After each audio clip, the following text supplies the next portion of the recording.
Well, we're at Resintopia out in Jersey, and we're at the model contest over here.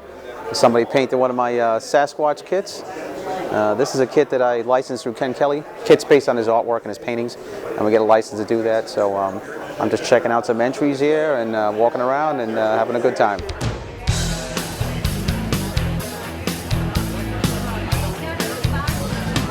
We just debuted the new Ken Kelly robot, which is sculpted by Helder Moreira. He's out in Brazil.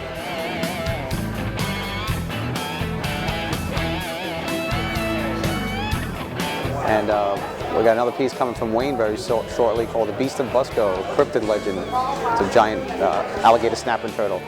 But when we were kids, there was no technology like there is today. We had to entertain ourselves, either went out and played, or if it was raining outside or whatever, we had to keep ourselves inside busy with board games, and I liked kits. I liked the old Aurora kits, snapping them together, the dinosaur kits. I loved that stuff. It kept me occupied, so that kind of, you know, after I lost touch and went to high school and all that kind of stuff, came back out, became a man, and went to one of these shows. I think it was a Fangoria show, and I saw people selling this stuff, and I was like, wow, I didn't know they still made this stuff. So that got me back into it. I started collecting first, and then in '92 I decided I'm going to be a producer, and that's when I started learning how to make molds and do castings and making my own kits and hiring sculptors and all that stuff, and I haven't looked back since. You know, the hobby here in the States, I think, started around '85 of guys producing all stuff like Dimensional Designs and I think maybe Microsoft Resin for the Grade. I didn't come until '92, so I'm around longer than a lot of them.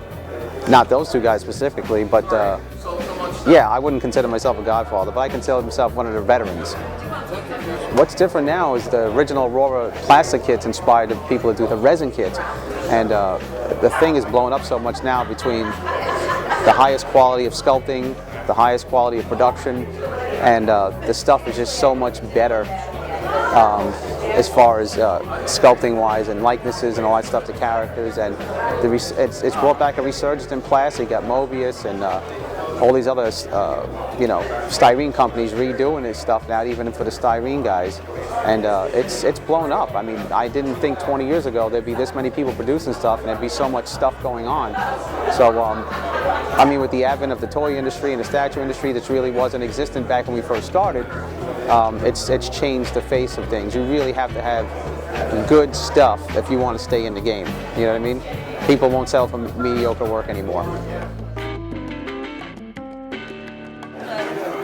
Doing the licensed stuff it's less pressure because you're not, you know, ducking and hiding. I mean, don't get me wrong, even the unlicensed, I do unlicensed stuff too, but there's not enough money in it.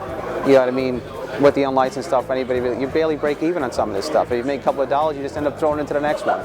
You know, the license just takes the pressure off of having to worry about anybody coming after you and say, hey, you're doing my stuff or whatever, you know. But they don't realize nobody's making millions off this. This is just fun. It's for a hobby.